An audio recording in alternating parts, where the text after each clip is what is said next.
Commander Valeth Sonkra had fought for 42 years. He had bled on worlds made of glass. He had killed in the black silence of space. He had stood over the bodies of friends and enemies alike, and felt nothing but the cold satisfaction of duty done well.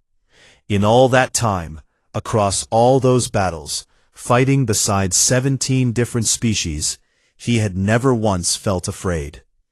This was not bravery. Bravery required fear first, and then the choice to act anyway. Valeth did not have that. His species, the Rathani, simply did not feel it. Their brains were not built for it. They had no word for dread in their language. When they needed to talk about it, they borrowed the word from the Ilvari, the way someone might borrow a tool they would never use themselves. Fear was something that happened to other species, smaller ones, softer ones. Valeth thought about this as he stood in the briefing room of the carrier ship Unyielding and stared at the orders on his screen. The Galactic Compact, the alliance of 32 spacefaring species, had given him command of a joint strike force. The mission was simple: reclaim the Athari Corridor, a critical supply route that the Hollow had taken 6 months ago. The Hollow were the enemy of every living thing. They were not a species, they were a hunger. They came from somewhere outside normal space, and they ate entire star systems. They turned planets into hives and stars into fuel. They had been eating the galaxy for 11 years, and the Compact was losing. Valeth had fought the Hollow many times. He respected their power. He did not fear it. What bothered him was not the mission. What bothered him was the name at the bottom of the force list: the 9th Terran Expeditionary Brigade. Humans. He read the name again, and let out a low hiss through his teeth. Humans were the youngest species in the Compact. They had only been in space for a little over 200 years. They were small, thin-skinned, warm-blooded creatures with flat faces and dull teeth. They had no armor, no claws, no venom. They could not see in the dark. They could not breathe underwater. They lived for barely a century, if they were lucky. By every measure that mattered, they were one of the weakest species in the Compact. And now they were being sent to fight on the front line for the first time. Valeth contacted High Command immediately. He told them this was a mistake. He told them humans would slow the operation. He told them he did not need untested soldiers on a mission this important. High Command listened politely and then told him the decision was final. Humanity had volunteered for the mission. No one else had.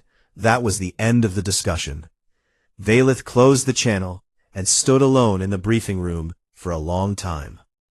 3 days later, the human ships arrived at the staging point. Valeth watched them dock from the observation deck. Their vessels were ugly by galactic standards, boxy, heavy, covered in welded patches and rough paint. They looked like they had been built by creatures who expected to get hit and did not care about looking good while it happened. His lieutenant, Torek, stood beside him and made a disapproving sound. "They look like cargo haulers," Torek said. Valeth said nothing. He went down to meet the human commander in the docking bay. Her name was Colonel Marin Driscoll. She was short. All humans were short compared to the Rathani, who stood over 7 feet tall, with 4 arms and thick scaled skin. Driscoll barely reached his chest. She had gray eyes and a face full of scars, and short hair the color of iron. She shook his hand with a grip that was surprisingly firm, and looked up at him without any sign of being impressed or afraid. "Commander," she said, "good to be here." "Colonel," Valeth replied, "I requested that your brigade be reassigned. I was denied." Driscoll did not blink. "I know," she said. "We heard. No hard feelings." Valeth studied her for a moment. There was something in her eyes he could not read, something quiet and steady, like a fire burning low in a closed room. He did not know what to make of it. He spent the next 2 days observing the humans as they prepared for the mission. What he saw confused him. They did not train the way Raithani trained. Raithani prepared for battle in silence, with discipline and focus. Humans prepared for battle by being loud. They laughed, they argued, they told jokes that made no sense. One group of soldiers was singing together in a hallway. A sergeant in the armory was knitting something out of red yarn while cleaning her rifle at the same time. A young private had taped a small photograph inside his helmet. Valeth looked closer and saw it was a picture of a dog. "What is the purpose of that?" he asked the private. The private looked at him and smiled. "That is my dog, sir. His name is Biscuit. He is a good boy." Valeth walked away without understanding anything. Torek watched the humans with open disapproval. "They are not serious," he said. "They treat war like a game." Valeth was not sure that was true, but he was not sure it was wrong either. On the final night before the jump to the Aetheri corridor, Valeth held a full briefing for all commanders. He laid out the plan. It was a standard corridor breach. They would punch through the hollow perimeter, land ground teams on 3 key nodes, plant resonance charges, and withdraw before the charges collapsed the hive structure. Clean, fast, professional. In and out. Colonel Driscoll listened carefully. She asked good questions. She asked about fallback positions, and extraction timing, and medical support. Then she asked one more question. "What happens if we cannot withdraw?" Valeth looked at her. "That will not happen," he said. "The plan does not allow for it." Driscoll smiled. It was a small smile, barely there, and it did not reach her eyes. "Of course," she said. Later that night, Valeth could not sleep. He walked through the ship, and found himself near the human section. He heard voices. He looked around a corner and saw the humans gathered in a large open space. They were standing close together, pressing their foreheads against each other, whispering words he could not hear. Some of them were crying, some were laughing. All of them were holding on to each other like they might never get the chance again. Valeth watched in silence. Driscoll noticed him and walked over. "What are they doing?" he asked. "Promises they do not intend to break." Valeth did not understand. He turned and walked back to his quarters, and lay in the dark and thought about what he had seen. Small, soft, fragile creatures, making promises to each other before walking into a war that could eat them alive. He told himself it did not matter. In 12 hours, they would jump to the Aetheri corridor. In 12 hours, everything he thought he knew would begin to fall apart. The fleet dropped out of faster-than-light travel and entered hell. Valeth saw it on the tactical display before his eyes could even process it through the observation windows. The Aetheri corridor was not held by a remnant garrison. It was not a small hollow outpost they could crack open and burn out. It was a full consumption nest. Dozens of capital-scale hollow organisms floated in the dark like living mountains, their bodies pulsing with sick light. Around them swarmed thousands of smaller parasite forms, each one the size of a fighter ship, each one hungry and fast and sharp. Intelligence had been wrong. Not a little wrong. Completely wrong. "All ships, reverse course," Valeth ordered immediately. "Full withdrawal, now." The response came in pieces, and none of them were good. The Hollow had already jammed long-range communications. They could not reach compact command. They could not call for help. They were alone. 3 Allied ships exploded in the first 10 seconds. The Ilvari contingent, a group of tall and elegant insectoid beings who were known for their cautious nature, broke formation and ran. Their ships turned and fled into FTL without a word. The Dorvani, a heavy-shelled species who survived by going still and silent when danger came, powered down their ships completely. Their vessels went dark and drifted like dead things among the wreckage. It was their survival instinct. They could not help it. Valeth was left with his 4 Rythani cruisers and the human ships. He expected the humans to panic. He waited for the screaming on their comms, the confused shouting, the breaking of discipline that always came when untested soldiers met something bigger and meaner than anything they had imagined. It did not come. Instead, Colonel Driscoll's voice came over the command channel. It was calm. It was steady. It sounded like she was ordering lunch at a restaurant. "We adapt," she said. That was all. 2 words. Then the human ships did something Valeth had never seen before. They moved closer together instead of spreading out. Every military doctrine in the galaxy said to spread your fleet in the face of a swarm. You gave yourself room to move, room to dodge, room to run. The humans did the opposite. They clustered their ships together so tightly that their shields overlapped, creating a single massive barrier of layered energy. And then they pushed forward, straight into the swarm. Valeth grabbed the comm. "Driscoll, you are moving the wrong direction. You will be surrounded." "Yes," she said. "That is the idea."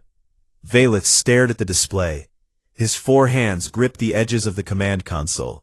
He did not understand. Moving into a swarm meant being hit from every direction. It meant committing everything. The humans committed everything. He watched them fight, and something inside him shifted. It was small at first, like a crack in stone that no one notices until the whole wall comes down. The humans did not fight the way any species he had ever seen fought. They did not fight with precision or elegance or careful strategy. They fought like something cornered.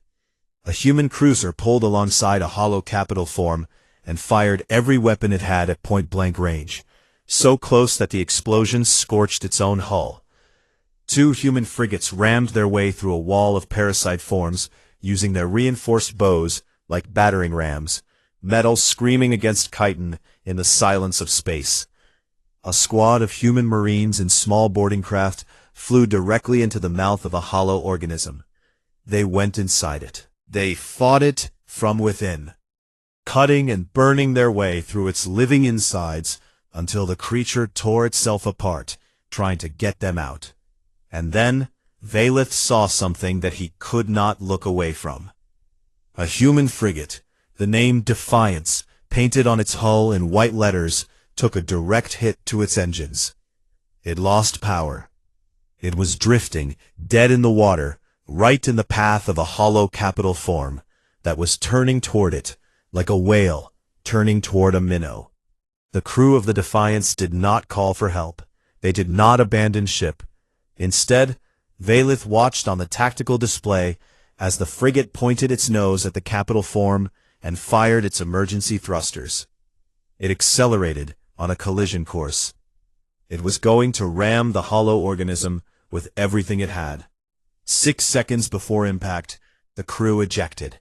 Escape pods launched from the sides of the ship like seeds from a dying flower. They had given themselves 6 seconds to live or die. The Defiance hit the capital form dead center. The explosion was blinding. When it faded, the hollow organism was broken in half, leaking black fluid into the void. The escape pods tumbled through debris, and human voices crackled over the comm, counting heads, calling names, making sure everyone had made it out. Not everyone had. Valeth's hands were shaking. He looked down at them.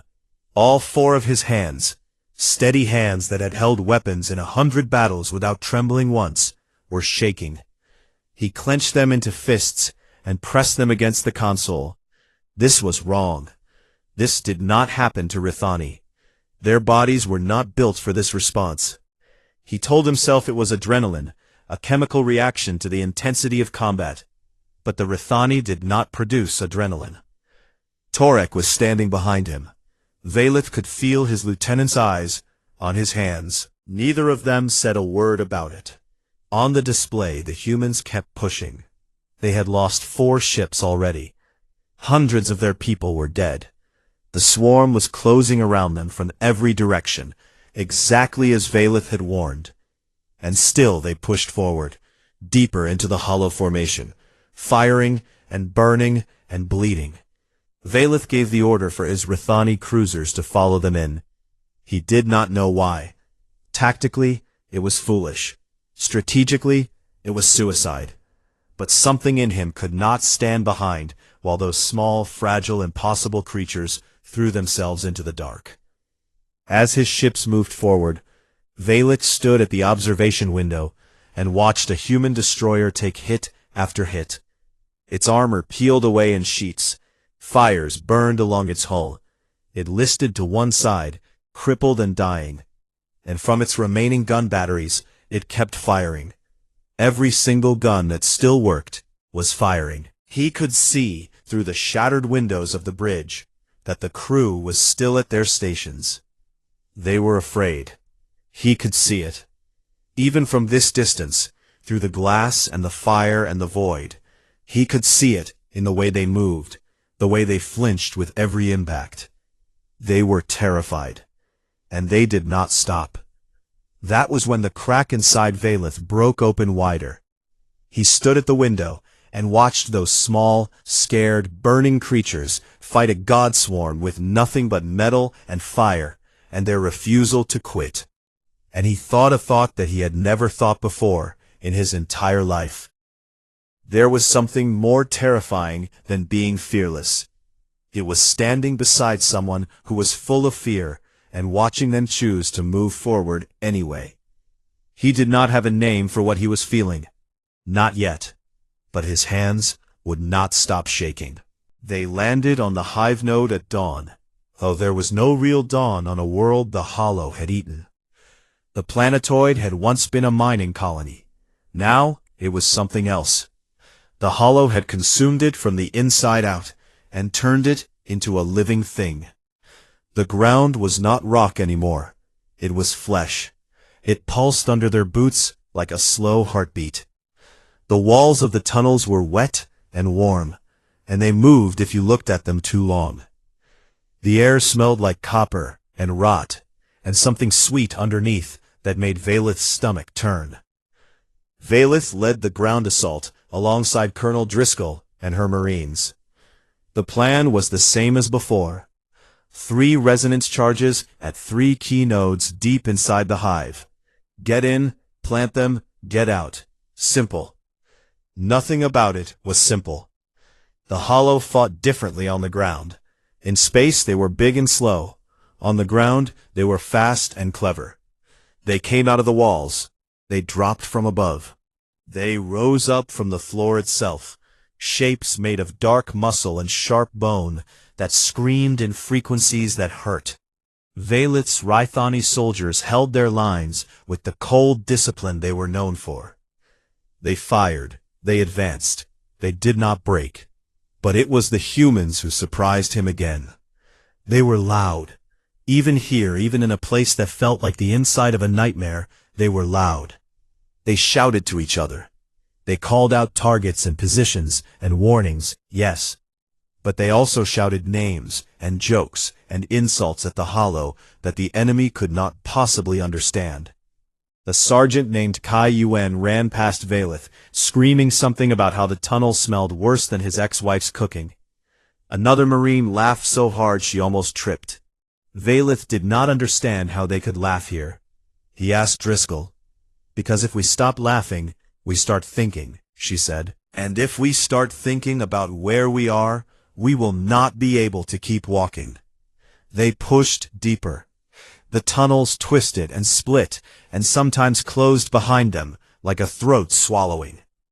They lost contact with 2 Rythani squads who went down a side passage. They did not come back. Valeth marked their position and kept moving.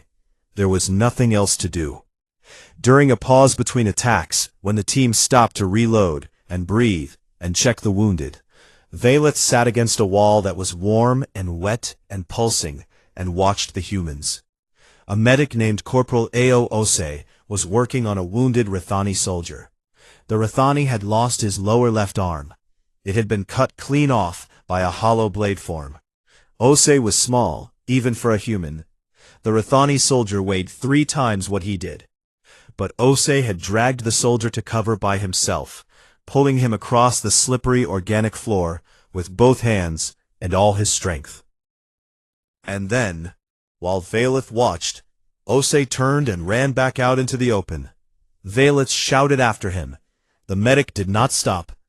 He ran back to where the arm was lying in a pool of dark blood, picked it up, and ran back. He dropped it next to the wounded Rifani, and looked up at Valeth, breathing hard, his face wet with sweat and someone else's blood. "Your people can reattach these, right?" he said. Valeth looked at him. "Yes." "Good," Osei said, and went to work on the next wounded soldier. Valeth sat there for a long moment. He thought about what he had just seen. A small, soft creature had run back into danger to save an arm that did not belong to his species, for a soldier he had never met, because there was a chance it might help. Valeth had served with 17 species. He had never seen anything like that. As they moved again, Valeth found himself walking beside Driscoll. He had seen her take a hit to the leg from a hollow spike, but she had said nothing about it. Humans, he was learning, had a strange relationship with pain. They felt it deeply, more than most species, but they could choose to ignore it in ways that should not have been possible. Some of the Marines carried chemical injectors that let them shut off pain signals for hours. One soldier was fighting with a wound in his side that Valeth could see through his torn armor. The man was holding his intestines in with one hand and firing his weapon with the other. Valeth could not look away from the photographs. Every human helmet had them. Small pictures taped to the inside. He saw children's faces. He saw smiling partners. He saw old parents and family pets, and houses with green gardens. Every time a human lifted their visor or took off their helmet, there they were. Little pieces of another world tucked inside the armor. He asked Driscoll about them. "Why do your soldiers carry pictures of their families into battle?" Driscoll looked at him with her gray eyes. There was pain in them, and exhaustion, and something else, something fierce and warm. "To remind us what we are willing to die for," she said. Valeth considered this. The Rathani fight for duty, for honor, for the code. Driscoll nodded. "Those are good reasons," she said. She meant it. Then she said, "We fight for Tuesday mornings, for the sound of our kid laughing in the next room, for one more dinner with people we love, for the smell of rain on our home street." She paused. "That is why we do not stop, Commander. Not because we are brave, because going home is not optional." Valeth felt the shaking in his hands again. He hit it. They reached the second node and planted the charge. Then the hollow hit them with everything it had. The tunnels came alive. Walls split open and poured out blade forms and acid spitters and things that had no name. The force was split in seconds. Valeth's Rathani squad was driven into a side chamber and pinned down by fire from 3 directions. Driscoll's Marines were cut off somewhere ahead. The comms filled with shouting and gunfire and the wet screaming of the hollow. Then Valeth heard it. Driscoll was hit. Badly. A hollow form had caught her across the back, and she was down. Her voice was tight with pain when she ordered her people to leave her and move on. Valeth expected the humans to lose their will. He had seen it happen with other species. When the leader fell, the soldiers fell apart. It was natural. It was biology. The pack loses the alpha and scatters. Humans were not a pack. Sergeant Ewan's voice came over the comm. It was not calm. It was not inspiring. It was rough and raw and tired, and it shook a little at the edges. "Colonel is down. Mission is sideways. Nobody is coming to save us. Nobody out there even knows we are still alive. So here is what we are going to do. We are going to save her. We are going to plant the last charge, and we are going to go home. That is it. That is the whole plan. Move." Every human moved. Valeth heard them through the walls. He heard boots hitting the floor, weapons charging, voices calling out to each other. Not a single one of them ran away. Not a single one of them hesitated. He sat in that dark, pulsing chamber, surrounded by his Rathani warriors who did not know fear, and he listened to a species full of fear choose to get up and keep going. He pressed all 4 of his hands against the floor, and felt the hive pulse like a heartbeat, and he thought, for the first time, that maybe the Rithani were not missing fear because they were strong. Maybe they were missing it because they had never needed to learn what it was like to fight through it. Maybe fear was not a weakness. Maybe it was the thing that made everything else possible. The third node was the deepest point in the hive, and getting there nearly killed all of them. The combined force pushed through tunnels that got narrower and hotter and wetter the deeper they went. The walls were not just alive now, they were aware. They reacted to movement. They flinched when someone touched them and tightened when the group passed through, like a throat trying to swallow. The air was thick and hard to breathe, and the hollow came at them in waves that did not stop. Valeth fought with all four arms. His upper hands held his pulse rifles, and his lower hands carried blades for when the enemy got too close. The Rithani were built for war. Their scales turned aside weak attacks. Their muscles could crush stone. They did not tire the way soft species did. Valeth cut and fired and pushed forward with the cold efficiency his people were known for. But he kept looking at the humans. They were falling apart, not in spirit, never in spirit, but their bodies were breaking. They did not have scales or thick hides or forearms. They had skin that tore, and bones that snapped, and blood that came out in bright red streams that looked wrong against the dark walls of the hive.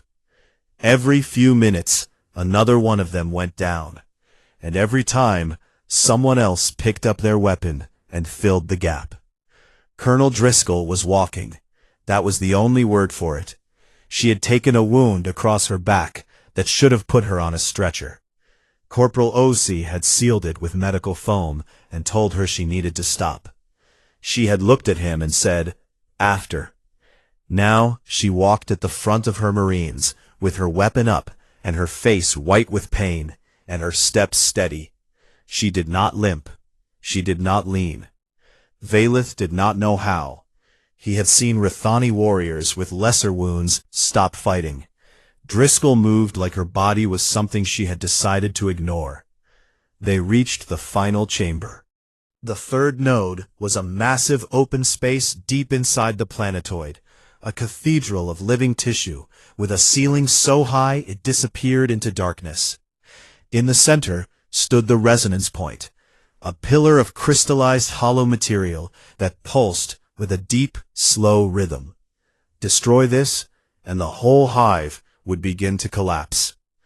The hollow knew it too. They came in force. The final fight was the worst.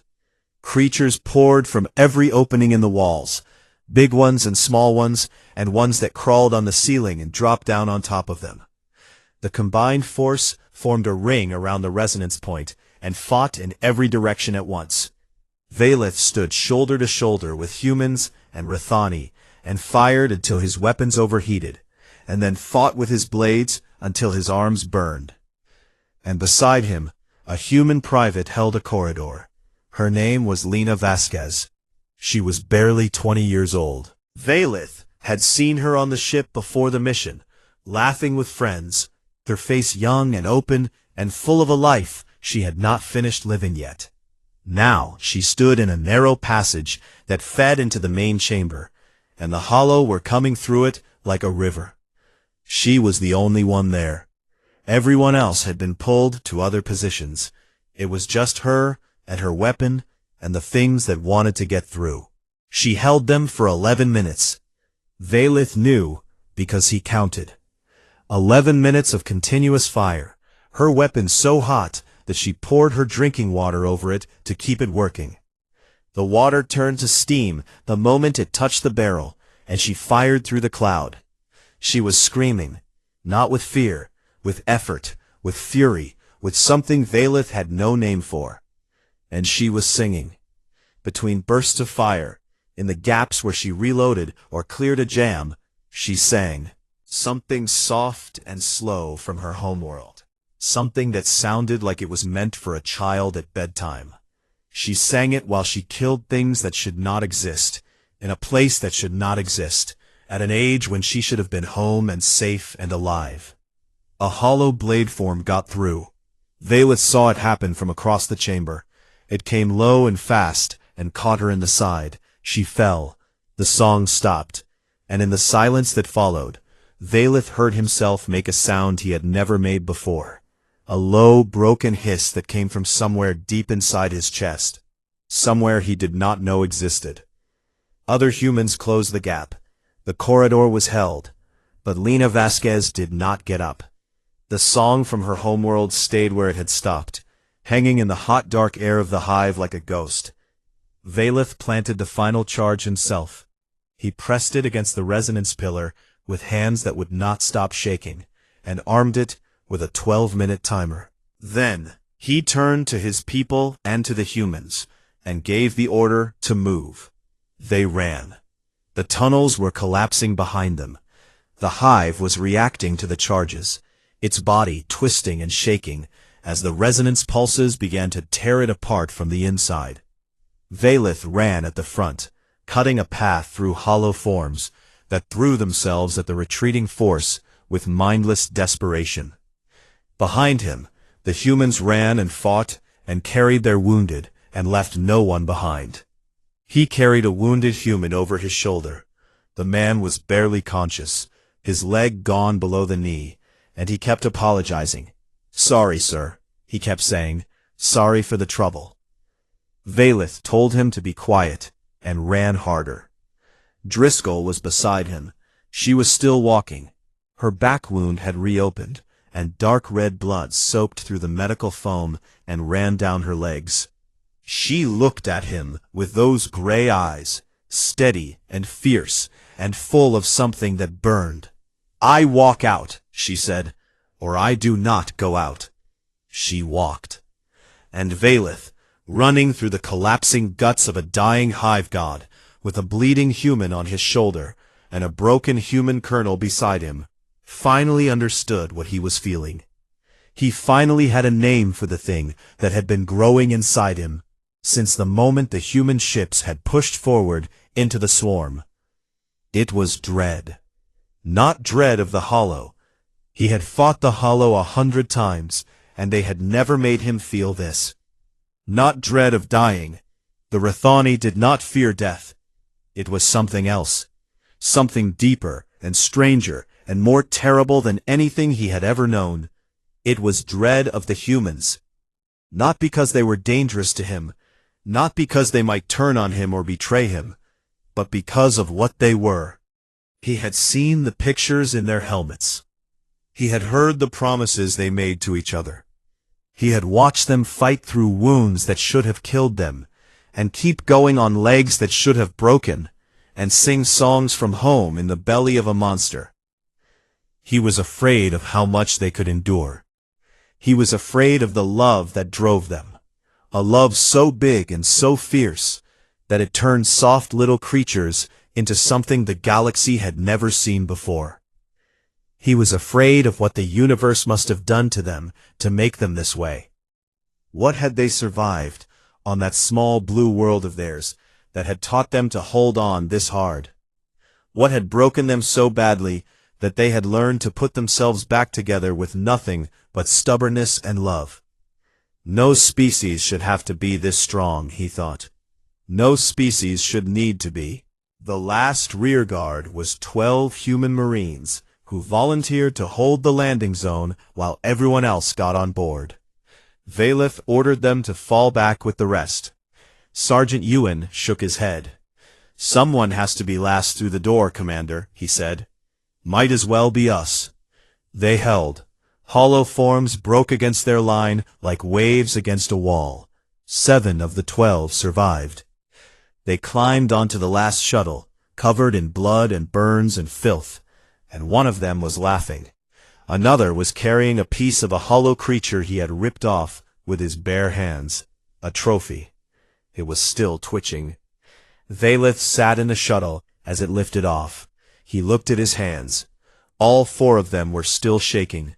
He looked at the humans around him. They were broken and bleeding and exhausted, and some of them were crying, and some of them were smiling, and all of them were alive. He closed his eyes, and he felt the dread, clear and complete, like cold water filling his chest. The dread of standing beside something so fragile and so unbreakable at the same time. The Athery corridor was reclaimed. The hollow nest was destroyed. Across 32 homeworlds and hundreds of space stations, the Galactic Compact celebrated. News broadcasts showed the footage from the battle, the clustered human ships pushing into the swarm, the Rithani cruisers following them in, the massive explosion as the hive node collapsed. Politicians and generals gave speeches, medals were given, parades were held on worlds that had been living in fear for a decade. Valith went home. The Rithani homeworld was called Krath. It was a dry, hot planet of red stone and deep canyons, and a sky that burned orange at midday. Valith stood in the Hall of Valor and received the Crest of Iron Resolve, the highest honor the Rithani High Council could give to a military officer. The council members, old warriors with scarred scales and heavy eyes, pressed the crest into his chestplate and spoke the ancient words of recognition. He said the right things. He bowed his head the right way, and he felt nothing. He went back to his quarters and sat at his desk and stared at the wall for a long time. The Compact Military Archives had requested his official assessment of humanity's combat effectiveness. It was standard procedure after a new species joined frontline operations. Every commanding officer who fought alongside a new species was required to file a report. The report would be read by generals and strategists and politicians across the galaxy. It would shape how the Compact thought about humans for decades to come. Valith turned on his terminal and began to write. He started with a tactical assessment. He described the human fleet formations, their shield clustering technique, their willingness to close to point-blank range. He noted their boarding tactics, their ground combat capabilities, their medical systems. He wrote about their physical limitations, their short lives, their lack of natural weapons. He wrote 3 pages of careful professional analysis. Then he deleted all of it. He started again. This time he tried to write about what he had actually seen. He wrote about Corporal Osei running back for a severed arm. He wrote about the crew of the Defiance giving themselves 6 seconds. He wrote about Lena Vasquez singing in a corridor while she held back a tide of nightmares. He wrote about Driscoll walking on a broken body because she refused to be carried. He wrote about Sergeant Ewan saying, "Might as well be us," with a voice that shook, but feet that did not move. He wrote 7 pages. Then he deleted those too. None of it was right. Words were not enough. No report, no matter how long or detailed, could capture what it felt like to stand beside those creatures and watch them do what they did. The truth was not in the numbers or the tactics or the kill ratios. The truth was in the photographs inside their helmets. The truth was in the promises they whispered to each other the night before. The truth was in the way a species full of fear chose to walk forward anyway. Not because they did not understand what was coming, but because they understood it perfectly and decided it did not matter. Valith sat in silence for a long time. Then he wrote his report. It was 3 sentences long. Humanity is not the strongest species in the Compact. They are not the fastest, the most durable, or the most technologically advanced. They are, however, the only species I have encountered that fights as though losing is a personal insult to everyone they have ever loved. And for that reason, I recommend that the Compact never give them cause to fight against us. He submitted the report and closed the terminal. The next day, he went to the Rithani Linguistic Council. The council was an old and respected institution that maintained the purity and precision of the Rithani language. Every word in their language had been chosen carefully over thousands of years. New words were rare. Requesting one was a serious matter. Valith stood before the council and made his request. "I need a word," he said. The eldest member, a scarred female named Kethera who had lived for over a century, leaned forward. "What concept needs naming, Commander?" Valeth thought about it. He thought about the swarm and the singing and the shaking in his hands that still had not fully stopped. "The feeling you get," he said slowly, "when you realize that the creature beside you is more frightening than the enemy in front of you. Not because it is dangerous to you, but because it loves something so fiercely that it has become dangerous to everything else." The council members looked at each other. They deliberated for 2 days. When they called Valeth back, Kethera told him the word they had created. In the Rathani language, it translated roughly to the dread of standing beside the storm that fights for its home. Valeth thanked them and left. The word entered the Rathani military vocabulary within a year. Within 5 years, it had spread to 6 other species. Within a decade, it was one of the most commonly used loanwords in the Galactic Compact. Every species that fought beside humanity learned the word sooner or later. They all needed it. Months after the Battle of the Athery Corridor, Valeth requested personal leave and traveled to Earth. He had never been to the human homeworld before. It was small. That was the first thing he noticed. Small and blue and green and wrapped in white clouds that moved like living things. It looked fragile from orbit. It looked like something that could break if you held it too hard. He landed at a port near a city the humans called Vancouver. The air was cold and wet and smelled like salt and pine trees and something sweet he could not name. Mountains rose in the distance, white with snow. A body of water stretched out to the west, gray and endless, and birds flew over it in long curving lines. It was beautiful. He had no word for that either. Driscoll met him at the landing pad. She was out of uniform. She wore a heavy coat, and her hair had grown longer, and the scars on her face looked softer in the gray light. She was not limping. Whatever the humans had done to fix her body had worked. She was holding a child's hand.